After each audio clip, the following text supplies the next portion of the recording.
J'ai devant moi un homme qui est on pourrait dire un inventeur, entre autres choses, un bouchon d'oreille intelligent qui coupe les bruits de fond mais laisse passer la parole. Alors c'est ce que l'acousticien Jérémy Voix, un homme qui porte très bien son nom, un aptonyme, a mis au point. Et son invention est utilisée par les chasseurs, les musiciens d'orchestre et maintenant, le professeur et chercheur à l'École de technologie supérieure planche sur un projet d'oreille bionique qui protégerait l'ouïe des gens et permettrait d'amplifier les sons importants en plus de servir de moyen de communication. Alors, Monsieur Voix, bonjour Bonjour et Angélique. bienvenue chez nous. D'abord, Merci. un acousticien, qu'est-ce que ça fait exactement? L'acoustique, c'est la science, l'étude finalement des sons. Les Mm. sons viennent généralement des vibrations. Donc finalement, un acousticien, c'est quelqu'un qui maîtrise tous ces aspects, donc qui sont des aspects vraiment physiques des choses. Donc les choses vibrent, les choses rayonnent et les choses font du bruit. Ouais. Et je notais que vous détenez une maîtrise de physique fondamentale de l'Université de Lille en France. Vous avez une maîtrise en sciences appliquées de l'Université de Sherbrooke, ainsi qu'un doctorat en ingénierie de l'École des technologies supérieures. Voilà. Ça fait beaucoup d'études, ça.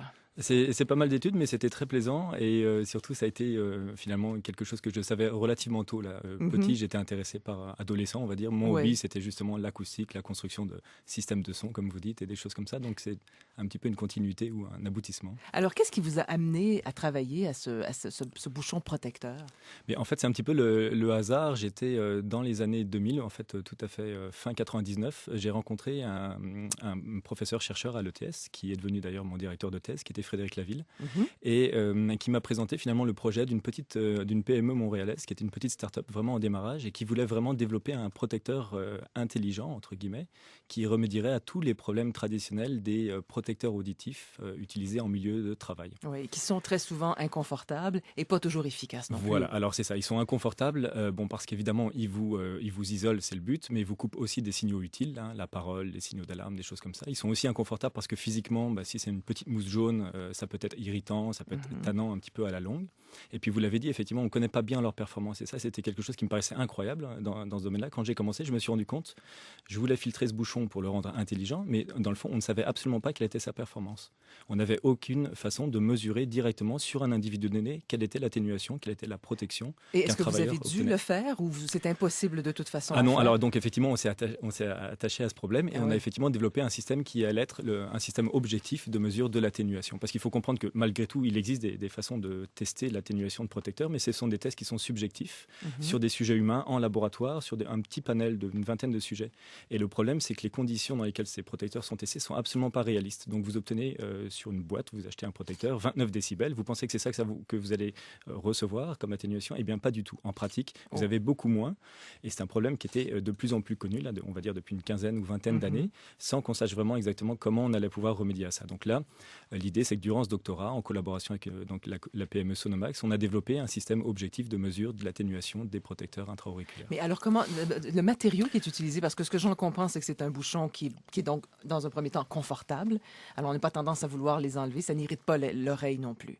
Voilà. Quel type de matériel Alors, c'est? mais pour ça, on a effectivement utilisé un matériel qui était très hypoallergénique et tout à fait compatible avec l'oreille humaine. Donc, c'est en fait un silicone qui, normalement, pourrait être même utilisé pour des applications intra-body, là, donc des applications médicales. Mhm. Mais donc, c'est un silicone de qualité médicale et puis qui va être en fait moulé instantanément.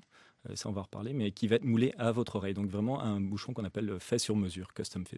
Alors, il faut le faire faire sur Donc, il mesure. faut le C'est ça, faire il faut le faire, faire c'est ça. fabriquer. Hein. Exactement. Donc, ça, c'était le modèle d'affaires, on va dire, de Sonomax. C'était effectivement qu'il y avait un technicien qualifié qui allait dans les industries qui le réclamaient et qui, d'un seul coup, donc, équipait finalement une centaine d'employés, de travailleurs en une journée. Et comment on réussit à éliminer les sons ambiants, Alors, voilà. mais à Alors, conserver la parole oui, ou alors les ça, voix? c'est tout le défi. Alors effectivement, c'est pas aussi simple qu'on peut y penser à prime abord, parce qu'évidemment, lorsqu'on parle, on peut parler dans les mêmes fréquences qu'une machine. Hein. Donc on peut pas juste dire, OK, on va couper les fréquences de la machine. C'est pas vrai. Les machines font du bruit dans la bande conversationnelle.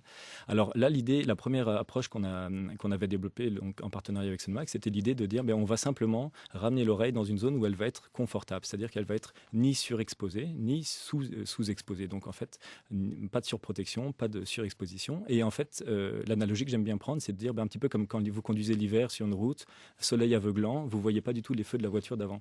Ce que vous faites, vous mettez vos lunettes de soleil et d'un seul coup, vous voyez mieux. C'est pas tellement que les lunettes sont intelligentes et laissent passer les feux rouges. C'est pas vraiment ça. C'est juste que votre œil est dans une zone où il va naturellement faire la discrimination entre signal utile. Mais la lunette sert de filtre aussi. Elle sert de filtre, mais ce qu'elle fait, c'est qu'elle ramène l'œil dans une zone confortable. Nous, c'est la même idée. On va ramener l'oreille dans une zone confortable qui est connue.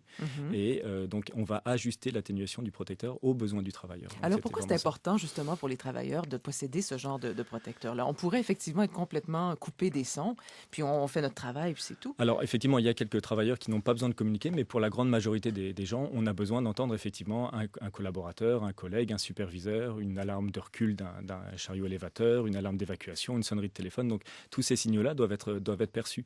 Et ce que font généralement les gens, c'est ça. Quand ils ont besoin de communiquer, ils vont simplement enlever leur protecteur en oubliant de le remettre, ou en l'ayant sali et en ne le remettant plus aussi bien, etc.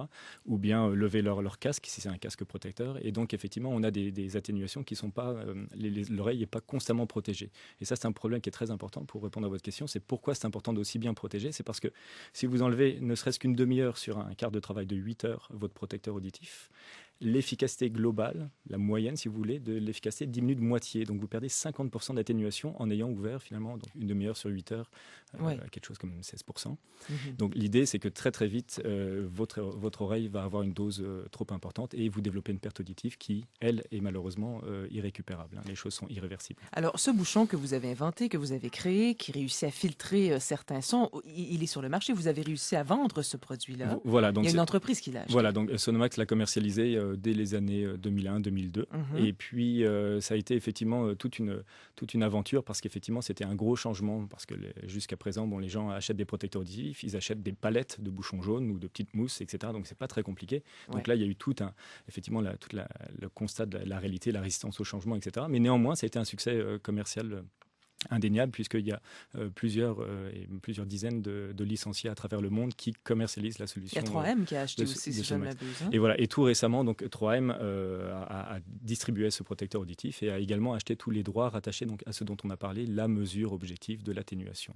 Et c'est pas seulement pour les gens qui de la construction, par exemple. Il y a beaucoup de bruit. Moi, je voyais dans la liste, il y a des musiciens. Les musiciens d'orchestre peuvent porter ces bouchons. Bon, alors ça, c'est pas aussi simple que ça parce qu'effectivement, la première génération qui était finalement juste la lunette du soleil, on va dire, de l'oreille, elle est peut-être pas tout à fait adaptée pour des usages aussi subtils que musiciens d'orchestre. C'est vrai que les musiciens professionnels, effectivement, ça c'est le cas que j'aime bien dire, on peut pas juste toujours réduire le bruit à la source, même si l'acousticien, c'est ce qu'il cherche à faire. Il cherche à faire que les machines soient moins bruyantes, que les environnements soient mieux traités, etc.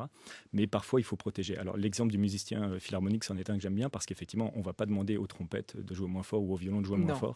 Mais néanmoins, le violoniste qui est parfois devant la sélection cuivre dans un philharmonique va, lui, être exposé vraiment à des niveaux qui mettent en danger son audition. Donc là, et ça c'est un vrai défi, c'est de mettre au point un filtre qui va vraiment lui donner la sensation de finalement ne pas avoir de bouchon. Donc il va tout entendre de façon atténuée, mais sans avoir de sensation finalement d'être Et ça, c'est ce sur quoi vous travaillez maintenant. Alors voilà, ça c'est plus loin, de pousser finalement. Exactement. Et ça va nécessiter d'utiliser vraiment de l'électronique. On va plus se contenter donc d'avoir un bouchon en silicone dont on a parlé avec des petits éléments interchangeables à l'intérieur. On va être vraiment obligé d'aller vers des solutions numériques avec un petit microphone à l'extérieur, un petit haut-parleur à l'intérieur, une puce électronique entre les deux, un processeur numérique du signal, et de vraiment faire un algorithme de filtrage pour... Mais ça, Jérémy Voix, ça doit être absolument fascinant, surtout d'abord de tenter de percevoir chacun des sons, de pouvoir réussir à les filtrer comme ça à la perfection.